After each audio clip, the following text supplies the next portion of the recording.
Hello बेटा। आज के हम अपनी क्लास शुरू करते हैं। क्लास शुरू करने से पहले मैं आपको बता दूं कि हम लोग हेनरी फ्यूल के प्रिंसिपल्स पढ़ रहे हैं।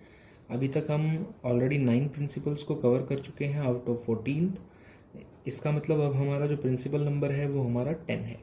आज हम प्रिंसिपल नंबर 10 के बारे में पढ़ेंगे कि प्रिंसिपल 10 क्या कहता है। प्रिंसिपल मतलब रूल्स रेगुलेशंस।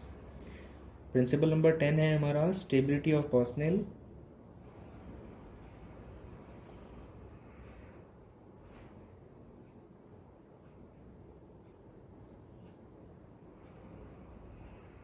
चलिए बेटा, एक चीज़ मैं एडवांस में आपको बता दूं कि पर्सनल का मतलब होता है एम्प्लॉयज़।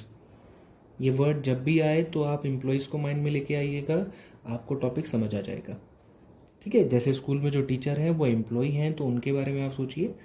देखिए बेटा, एक बिजनेस जो है वो अक्सर ये सोचता है कि उसके पास जो एम्प्लॉयज़ काम कर रहे हैं वो बिजनेस में ऑलवेज रिटेन रहें। इसका मतलब है डज नॉट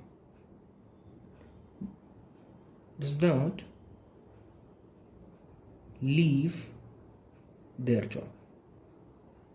कहने का मतलब है कि एक एम्प्लॉई, एक बिजनेस हमेशा ये चाहता है कि उसके एम्प्लॉई कभी भी जॉब छोड़ के ना जाए, बने रहें बिजनेस के साथ। ऐसा क्यों है? देखिए बेटा, कोई भी कंपनी आप एग्जांपल लीजिए, जैसे जियो कंपनी है, वो अपने एम्प्लॉयज़ को रखती है बेटा, कुछ टेक्नीशियंस को रखती है। तो वो टेक्नीशियंस पूरे जियो कंपनी के वर्किंग सिस्टम को समझ जाते हैं कुछ टाइम के बाद, और उन्हें पता चल जाता है कि हमें कंपनी में काम कैसे करना है। क्योंकि कंपनी अपने यहाँ काम पे रखने से पहले ट्रेनिंग देती है, और ट्रेनिंग में बेटा कंपनी के एक्सपेंडिचर्स होते हैं। एक कंपनी अपने एम्प्लॉयज़ को एक्सपर्ट बनाती है अपने काम में। उसको एक्सपर्ट बनाने में उसको 2 से 4 महीने, 6 महीने, साल भी लग जाता है। वो जैसे ही एक्सपर्ट बनाती है और बेटा किसी वजह से वो इंसान जॉब छोड़ के चला जाता है, मतलब जॉब छोड़ देता है वो, तो ये कंपनी के लिए लॉस है बेटा। क्योंकि फिर उसे एक नया एम्प्लॉय बुलाना पड़ेगा, जिसे फिर से उसे काम समझाना पड़ेगा, और ये कंपनी के लिए एक थ्रेट क्रिएट करता है बेटा, उसकी गुडविल भी डाउन करता है। इसीलिए ज़रूरी है कि हमें स्टेबिलिटी लानी है एम्प्लॉयज़ में, कि एम्प्लॉयज़ आपके बिजनेस को छोड़ के ना जाएं। ये ज़रूरी है। ये प्रिंसिपल इसके बारे में बात करता है, स्टेबिलिटी ऑफ पर्सनल। छोटा सा प्रिंसिपल है, ज़्यादा कुछ खास इसमें है नहीं। उसके लिए ज़रूरी है बेटा कि आप रीजनेबल सैलरी दें।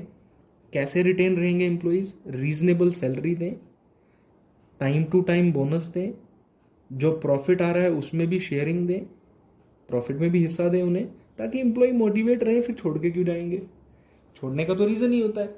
बिहेवियर अच्छा रखें, कम्युनिकेशन अच्छी रखें, आपके एम्प्लॉय कभी भी आपको छोड़ के नहीं जाएंगे। तो ये सारे हैं चीज़ें जिनके ऊपर एक बिजनेस फोकस कर सकता है और उसके एम्प्लॉय कभी भी उसको छोड़ के नहीं जाएंगे। चलिए एक बार बुक में देख लेते हैं। ये देखिए, stability of personal, according to this principle there should be a stability of tenure. Tenure होता है बेटा टाइम पीरियड, मतलब एक एम्प्लॉय 10 साल रहेगा, 5 साल रहेगा, उसके बारे में वो बात कर रहे हैं। जैसे हमारा जो प्रेसिडेंट है वो 5 साल के लिए होते हैं, प्राइम मिनिस्टर भी 5 साल के लिए होते हैं, उसको टेन्योर बोलते हैं। Of the employee show that the work continues efficiently, मतलब एक इंसान जितना लंबा टिकेगा काम उतना स्मूथली होता जाएगा। ठीक है, और इसके लिए मैंने बताया बेटा, सैलरी अच्छी दो, बोनस दो, प्रॉफिट शेयरिंग दो, उनके आइडियाज़ को सुनो, ज़्यादा पावर दो उन्हें टू टेक डिसीजन। मोटिवेट होते हैं एम्प्लॉयज़ और छोड़ के नहीं जाएंगे आपके बिजनेस को। पॉजिटिव इफेक्ट्स क्या होगा? इंक्रीज होगा in the confidence of employee. Employees confidence में रहेंगे, उन्हें लगेगा कि बिजनेस को हमारी ज़रूरत है, वो कभी छोड़ के नहीं जाएंगे। Increase in the reputation of company, और जिस कंपनी के एम्प्लॉय छोड़ छोड़ के नहीं जाते बेटा, अब एक स्कूल से टीचर बार बार छोड़ के जा रहे हैं, तो नया आने वाला टीचर भी माइंड में सोचता है कि स्कूल में शायद कुछ तो कमी है जिसकी वजह से एम्प्लॉय छोड़ रहे हैं। तो बेटा अगर एम्प्लॉय नहीं छोड़ रहे, इसका मतलब कंपनी की गुडविल बढ़ रही है, रेपुटेशन बढ़ रही है। स्किल्ड वर्कर्स आर, ठीक है, इंक्लाइंड टुवर्ड्स द कंपनी, और बेटा ऐसी कंपनी में तो हर कोई आना पसंद करेगा जिसको एम्प्लॉयज़ को छोड़ के नहीं जाते। एम्प्लॉय छोड़ के नहीं जा रहे, इसका मतलब एम्प्लॉयज़ की इंपॉर्टेंस है वहाँ पे, एम्प्लॉयज़ को अच्छी सैलरी मिल रही है, ऑब्वियस सी बात है। लेस एक्सपेंस ऑन ट्रेनिंग, और जब नए एम्प्लॉयज़ आएंगे ही नहीं बेटा, वो उन्हीं से काम चल रहा है, तो एक्सपेंसेस नहीं करने पड़ेंगे ट्रेनिंग पे। अगर आपके एम्प्लॉयज़ बार बार छोड़ के जाएंगे, आपके नए एम्प्लॉय आएंगे, फिर से ट्रेनिंग दो और ट्रेनिंग पे एक्सपेंडिचर होंगे। तो ये सारे पॉजिटिव इफेक्ट्स हैं, इसी के उल्टे नेगेटिव हो जाएंगे बेटा। तो और कुछ नहीं है, वहाँ कॉन्फिडेंस आ रहा था, यहाँ डिमोटिवेट हो जाएंगे एम्प्लॉयज़। ठीक है, वहाँ रेपुटेशन बढ़ रही थी, यहाँ डिक्लाइन हो जाएगी।